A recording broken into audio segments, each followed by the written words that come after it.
Okay. Okay, so we're reading Book 2, Sutra 46. Asana is a steady, comfortable posture. Asana means the posture that brings comfort and steadiness. Any pose that brings this comfort and steadiness is an asana. If you can achieve one pose, that is enough. It may sound easy, but in how many poses are we really comfortable and steady? As soon as we sit in a particular position, there's a small cramp here, a tiny pain there. We have to move this way and that. Continuously, we are reminded of our legs, hands, hips, and spine. Unless the body is perfectly healthy and free from all toxins and tensions, a comfortable pose is not easily obtained. Physical and mental toxins create stiffness and tension. Anything that makes us stiff can also break us. If we are supple, we will never break. Only if we are supple will we never break. That reminds me of a conversation between a weed and a big tree. Both grew on the bank of a swiftly running jungle river. One day, the tree looked down at the tiny weed and said, "Hey, you puny little creature, why do you stand near me? Aren't you ashamed to be by my side? See how great, how big, how tall I am? How sturdy and strong? Even an elephant cannot move me, but look at you. You shouldn't have come here. People will see the difference and laugh at you. Why don't you move somewhere else?" The weed bent its head. "Tree," the weed said, "what can I do? I didn't come here purposely. I just happened to be here. I know I'm not as strong and stiff as you, but please pardon my presence." "All right," boomed the tree, "but just remember your place. This conversation happened during the rainy season. The very next day, a heavy rain came, inundating the jungle and causing a terrible flood. When a river floods, it erodes the banks and pulls down anything in its way. Coming in such force, the water pulled down the great tree instantly. But the weed bent down, flattened itself completely, and let the water run over it. When the flood passed, the weed rose up again. Looking this way and that, it wondered, what happened to the great tree? I don't see it. From far away, it heard the trees reply. I'm being pulled down by the water. I should have been humble and simple and supple like you. Now I'm being destroyed.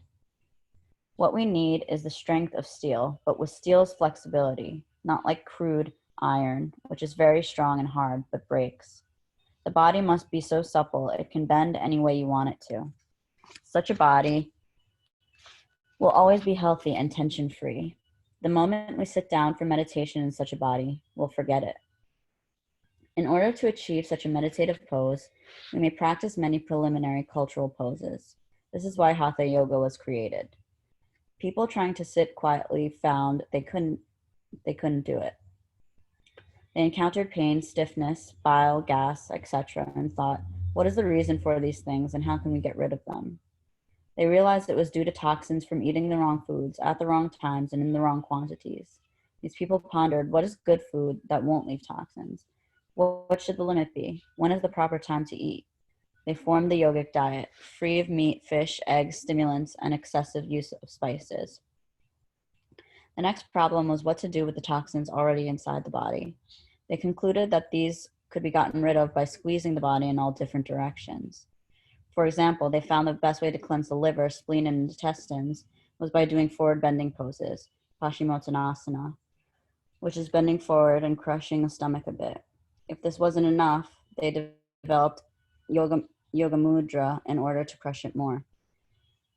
If toxins were still present, they came up with Mayurasana, the peacock pose. If this still wasn't good enough, they created Uddiyana Bandha, the stomach lift, and Nauli, the stomach churning. When the spine was stiff and didn't want to move, they employed postures that bent it forward, backwards, sideways, sideward, and upside down. Although Hatha Yoga is several thousands of years old, it never becomes outdated. The truths of it are always current. They are like gold. Although other things lose their value according to time, gold is always the same.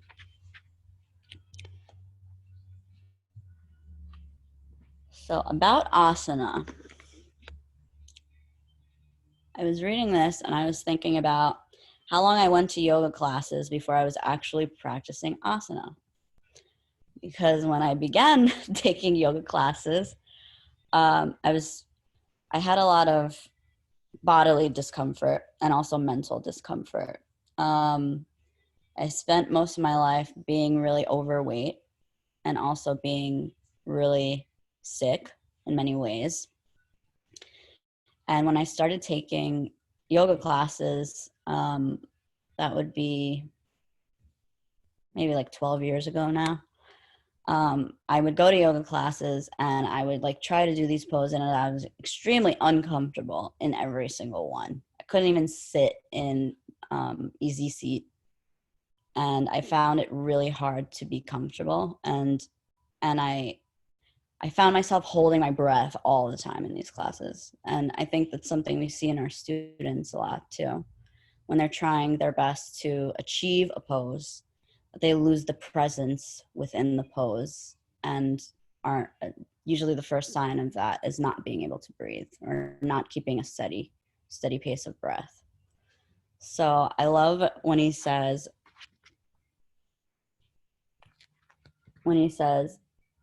anything that makes us stiff can also break us. Only if we are supple will we never break. So the story about the tree, it's like, even if you can create, so what makes yogasana a spiritual practice versus just a workout? And it's this idea that you can cultivate strength in your body and be really strong. But for example, like in a lot of other workouts, becoming really strong in certain parts of the body damages things like flexibility, and then you're more likely to incur injury and stuff like that. And also, what makes it a spiritual practice is that you have to be radically present in your body while practicing asana. I mean, you don't have to be, because like I'm saying, I was going to yoga classes all the time, doing an asana practice, but not really properly practicing asana because I wasn't present in my body, because I was just trying to achieve these things that I was seeing, and I was always trying to get somewhere versus accepting where I was currently and working with that. And having this radical acceptance for where I was in my body in that moment, and just being with that, and finding the best way to find comfort and to find ease. Do you guys want to add to that?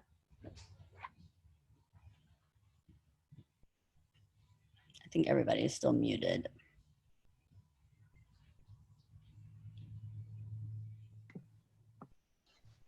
Ashley, go ahead, Amanda. No, sorry.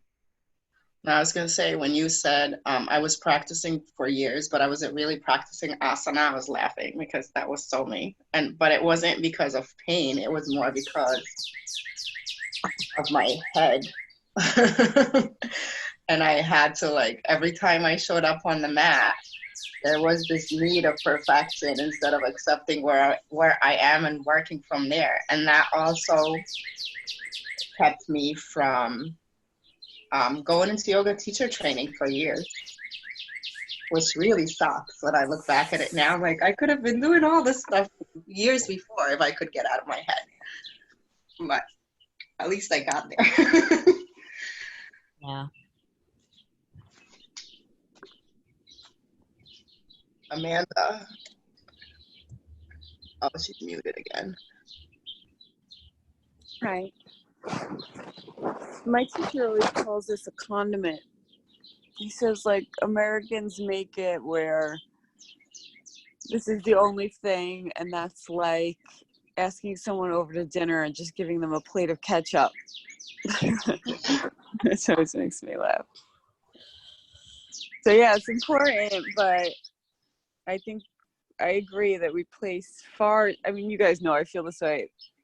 Americans place far too much emphasis on asana. The other stuff is also important. Yeah, and I think this is something we learn in our culture too, that especially as women, there's like this very, and especially I'll speak from myself, like my mom always would say when I complained about something, even discomfort in my body, she would kind of just be like, things are unfair. Things are just this way. Just get over it. Just keep going. And like, be stronger than that.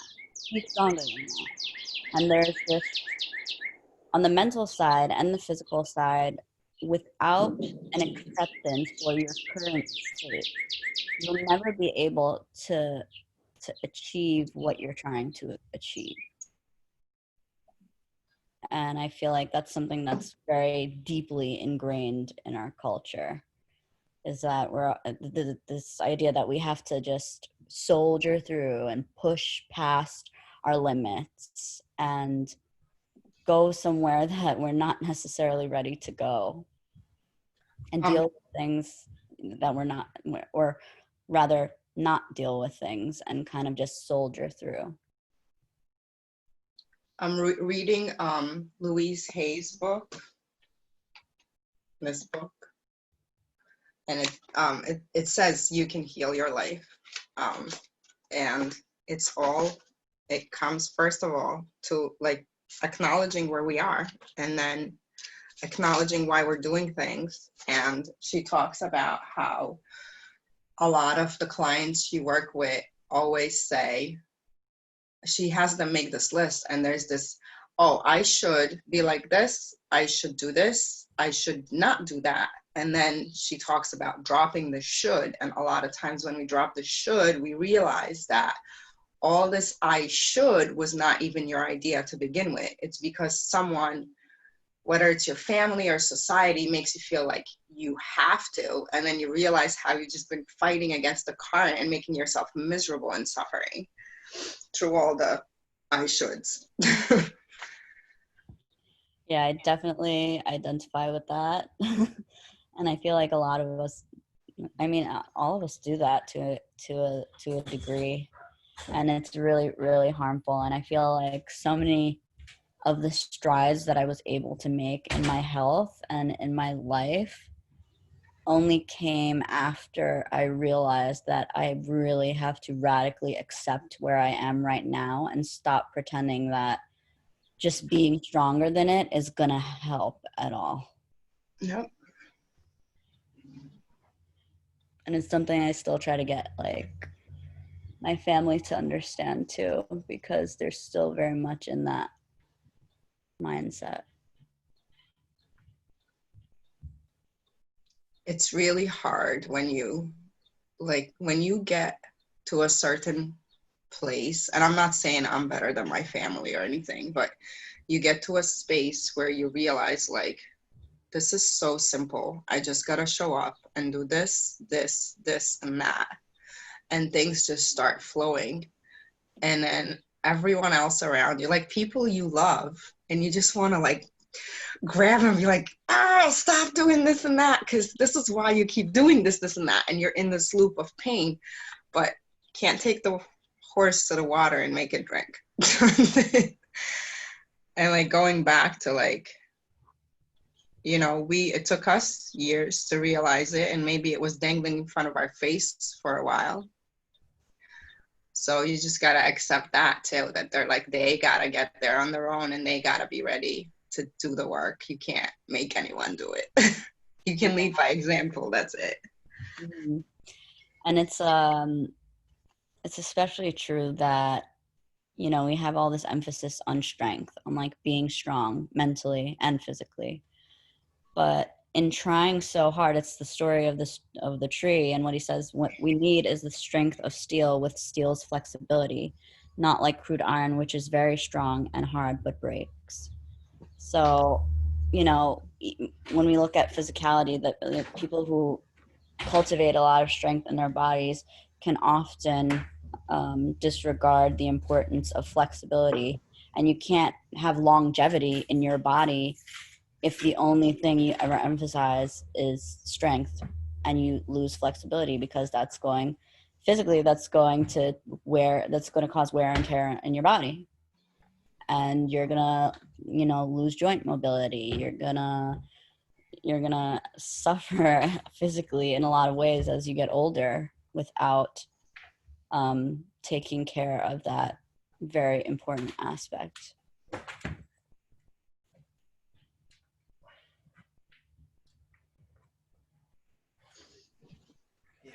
Bye. Bye, James.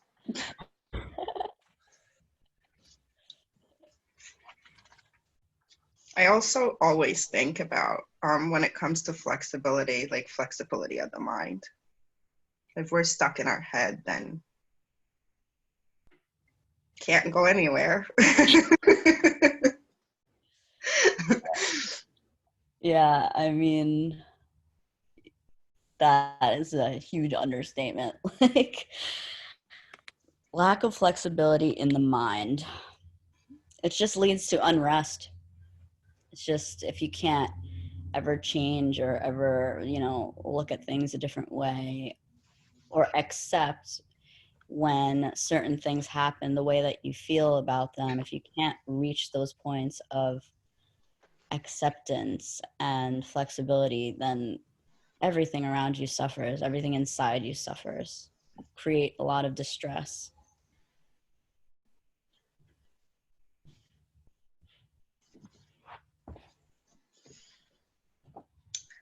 Yesterday, Amanda, I'm gonna mention yesterday. I know you said that. I don't know if everybody saw the post that Amanda put out for our teachers and staff. Like there was smoke around Rev and the firefighters came in. And I was fine going through the pictures until I saw the altar on the floor, and then I wasn't fine. And I just bawled my eyes out. And the next thing, I had pain in my left knee the whole time, like after that. And I looked it up, what it means energetically. And it's basically, hold on, let me look it up again. But it has to do, left knee.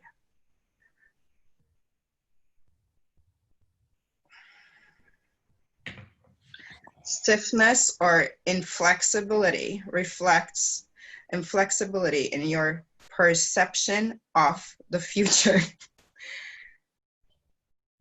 So I don't know what that whole picture like triggered with the altar on the floor. Like maybe, I don't know, our community not being the same as it used to be, even though it's been so wonderful to be, like, we're still, a lot of people are still showing up for classes, but it's not the same. It's not the same as seeing everyone and hugging everyone. And but like that picture triggered all the, like, I was just bawling my eyes out.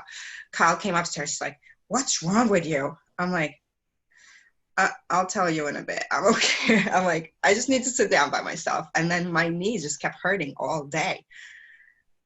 Wow. I didn't know that happened. What happened? There was a fire. In the building? Yeah. Oh my God.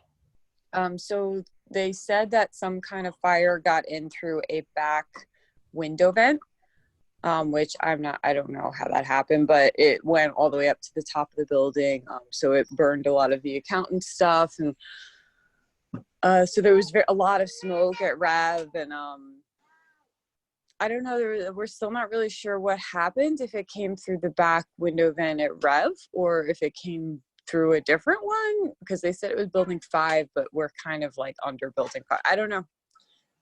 So the firefighters busted in and they busted through the sheetrock and they took out some of the ceiling, and then they went through the middle doors and knocked over the thing in the middle, and then they broke all the things on the altar, and then they went into the closet and busted up the merchant. It's like there was no damage until the firefighters went in. But I've been trying to tell you guys since forever that at any point the studio could be gone, right? I mean, it's another material thing, right? It's just another material thing that's due to death, decay, and impermanence. And like Micheline and I and Megan are constantly in a state of trying to hold it all together for everyone, but sometimes you can't. So what are you going to do? It's not like anybody's in that space right now, right? We're all online.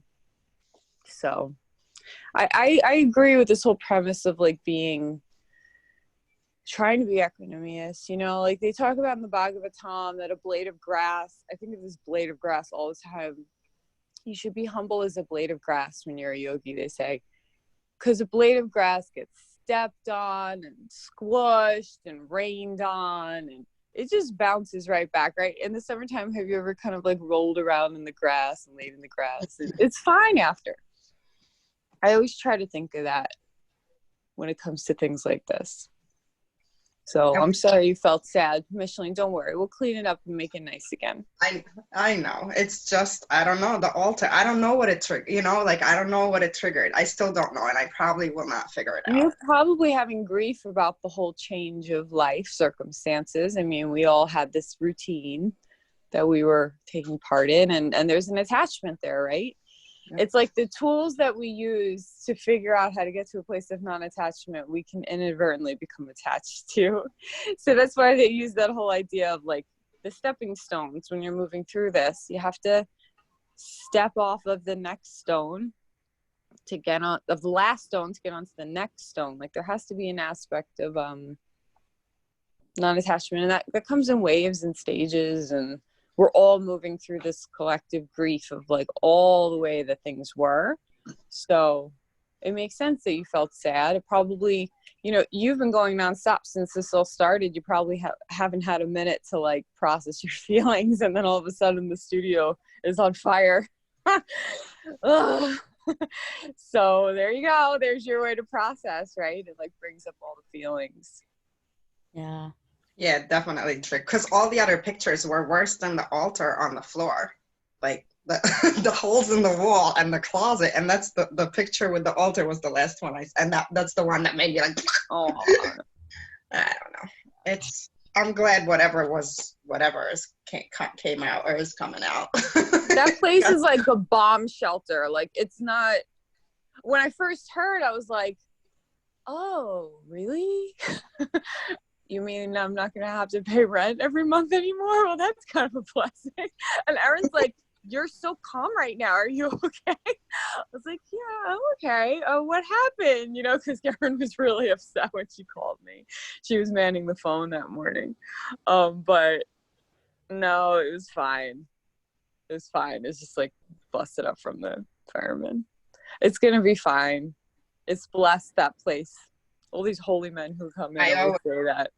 I always say that. Like Pierre, when he hung the curtain in the hallway and whatever else he did, he opened the back closet and he's like, this is not even put on right. How does it open so smoothly? I worked so hard in putting the closet door in our bedroom and it jams up. He's like, this is ridiculous. And he kept going back and I'm like, because it's rep. And he's like, what? I'm like, because it's this place. This place just keeps healing people, so everything just falls. Yeah, because you know we're infusing like when I went to India, I had a very strange experience. We went into this, it was thousands of year old temple that usually outsiders can't go and see. The New York Times wrote an article about it a very long time ago. I don't know, when did I even go? Was it like 9 years ago now? And anyway, it was a long time ago. So the New York Times writes this article about this ancient temple, and underneath it, they found troves and troves of gemstones and crystals and all this stuff underneath the temple. So my teacher's like, we're going to take you guys to this temple. The guy who's helping us lead, he's a Brahmin in India, and he's got the in, and they were fighting with the people in the front, but they finally got us in, and we had to like wear saris and like put all these things on. So we go inside, and it's a Vishnu temple, and there's this statue where Vishnu's laying on his side, and it's in this sort of room where these 3 little windows, and you have to wait online to get into this room. And the energy in this place was so intense. I can't even like explain it. Like it was buzzing. So you're online, and there are all these people, like all these women pushing against me. You know, not hard. They were so tiny. You know, they were like had their little hands on me. They were trying to like push me forward, you know, and everybody's like shuffling along on this line like we're going to go see some celebrity or something.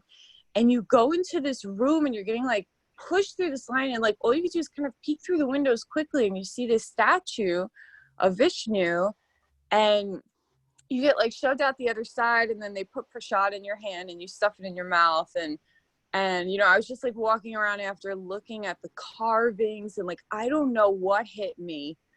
There was nothing sad, but I just burst into tears and I was like crying like a psychopath, like crying. Because the energy inside the place was so intense. And then my friend came next to me and she started crying. Like we all talked about it afterwards. And it was explained to us that when people's consciousness infuses matter, so when people are praying in a place and meditating in a place and they're worshiping in a place for so long, the consciousness starts to become infused in the space. And I just think over the years at Rev, like there's been so much kirtan and like constant meditation going on in the space and constant intention to heal people. I think it's really changed something about the matter there. I don't know. We get these like random, Micheline, were you around for that when those Indian shaman would just show up randomly and start like reading people's minds? No. It was super freaky. Like it would be every couple of months and then like every year they would come around the same time and they would show up and they would come to the front desk person. They would start like reading their minds and telling their futures and like everybody get all freaked out. But I remember they came in once and, the guy told me, he said, you do not have to worry. Don't move from this place. This is a good place. It's a very blessed place. It's a very sacred place. And I know that when we first moved in, we felt that there because it was a bookshop for a long time beforehand. Like it was always a place of higher learning. There's just a special energy about there. So anyway, I think that we can make ashram wherever we go by the way that we create intent and purpose, and we move through a space and we infuse it with our consciousness. You can create ashram anywhere. So even though our ashram is, it's a little smoky right now, and disheveled, we'll get back there again. But in the meantime, I feel like even on this like wacky internet thing, we're managing to create ashram. It's been very, very special. I'm sorry, I was just carrying on for so long. What time is it? Oh, that's great. We're 7. We're not. It's not even 8 yet. But Okay. What you were talking about, going through that temple, that happened to me and this is back when I was a flight attendant. I was like, life was just like, I thought I was so busy and I had it so rough.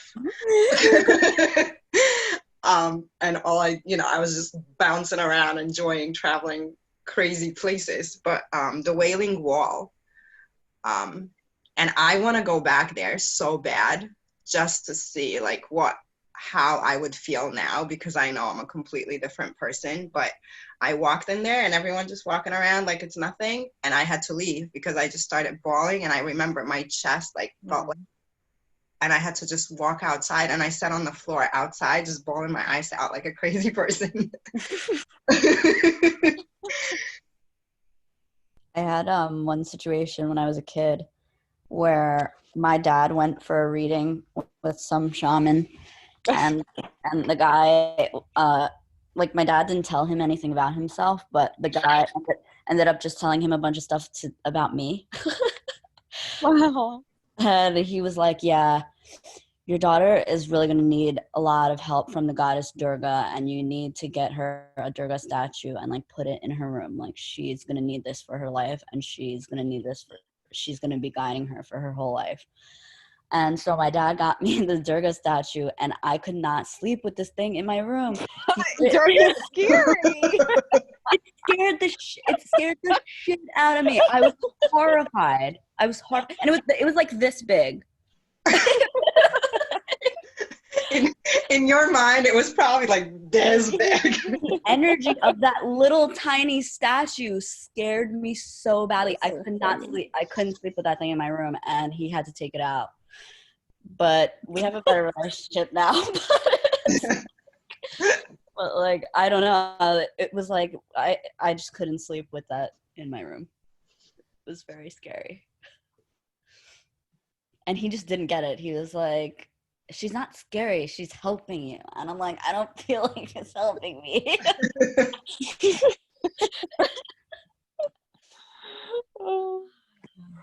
Yeah, if you're not a believer in psychic powers, wait till you meet one of these people. Oh my God. Yeah. But it's funny because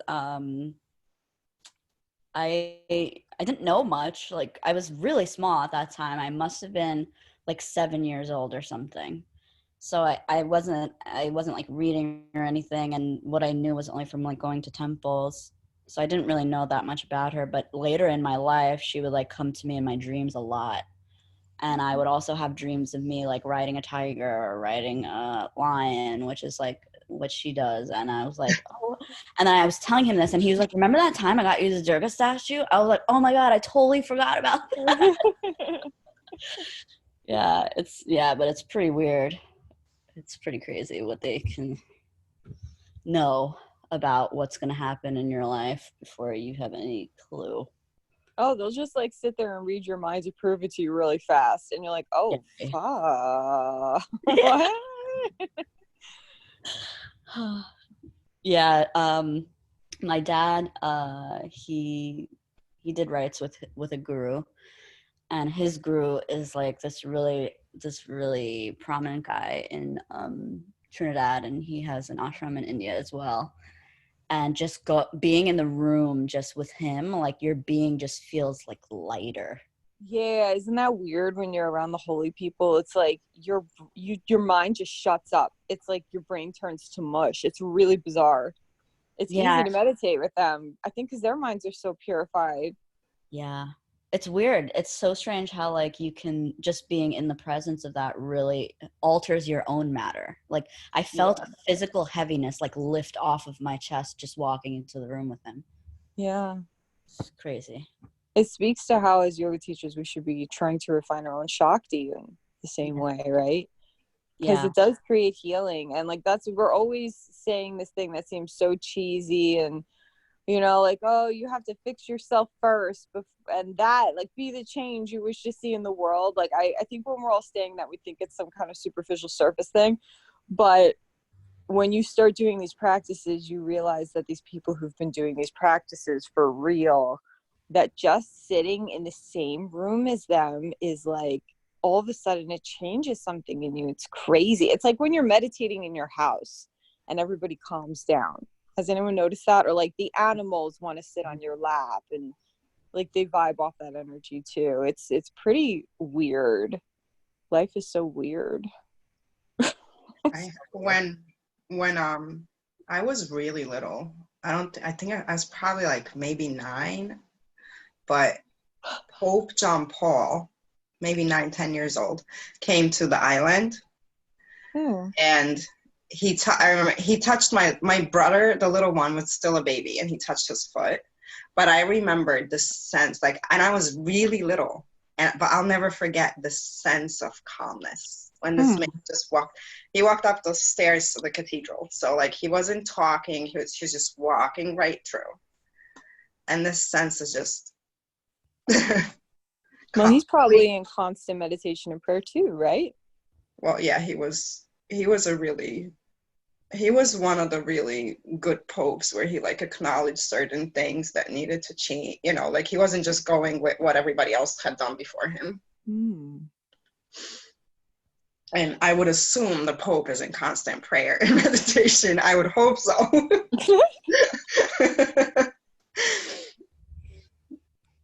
Yeah, it's really wild. Durga, huh? Ashley, you need to be invoking Durga right now. Oh yeah. Oh my God, I can't even like chant a Kali because I get scared of what might happen. Like Durga's like next level. I know. God. A lot of energy. Yeah. All right. Should we move to breath work? Yes, it's 8:05, 8:06. All right. Let's start doing bumblebee breath. I really liked that when we did it last week. It really helped chill me out. I'm going to mute everyone. Okay. So closing off the eyes with the pointer fingers, closing off the ears with the thumbs. Close off everything. Take a deep inhale and buzz on the exhale.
All right, we'll move to doing some alternate nostril breathing.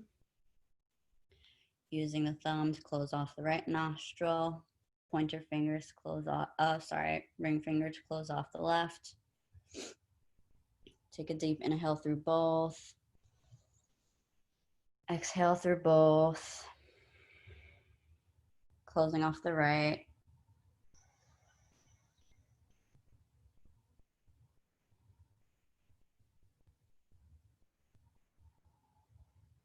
Exhaling through the right.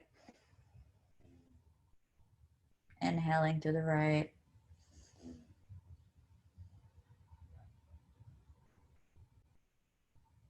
Exhaling through the left. Inhaling through the left.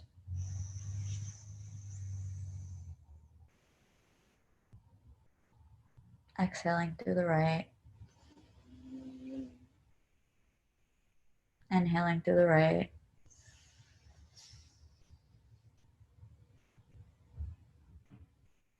Exhaling through the left. Moving through that 5 more times on your own.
After your last exhale on the left side, dropping in to your meditation, I'll start the timer now.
Starting to come back into the room.